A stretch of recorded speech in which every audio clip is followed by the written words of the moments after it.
All right, how you guys doing this morning? You guys doing good? All right, now I've got a little story for you this morning. I'm not going to tell you the whole thing, but I'll tell you bits and pieces of it. You might recognize it.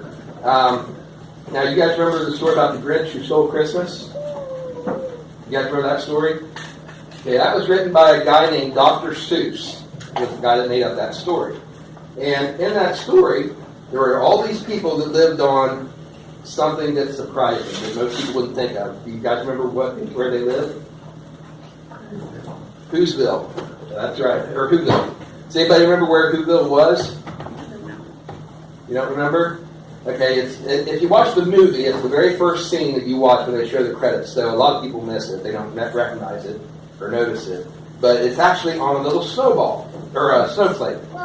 There's a snowflake, and it zooms in on it, and it gets closer and closer, and then you see all the little people living inside the snowflake.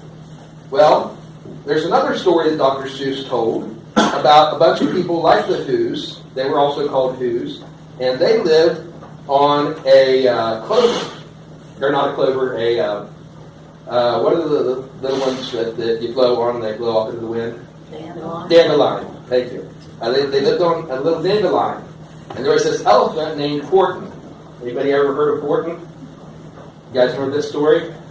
And so Horton the elephant heard this little noise coming from that dandelion. And he was surprised. It's like, I didn't know that the dandelions could talk.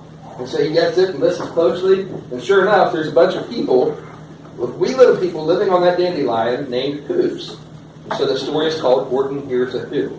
Well, everybody else thinks Horton's crazy. He's talking about all these people, little people living on this dandelion. And they say, well, we can't see them. They can't be there. There's no people living on there. You're making it up, or you're crazy. And so along comes this kangaroo and tries to make him throw away the dandelion.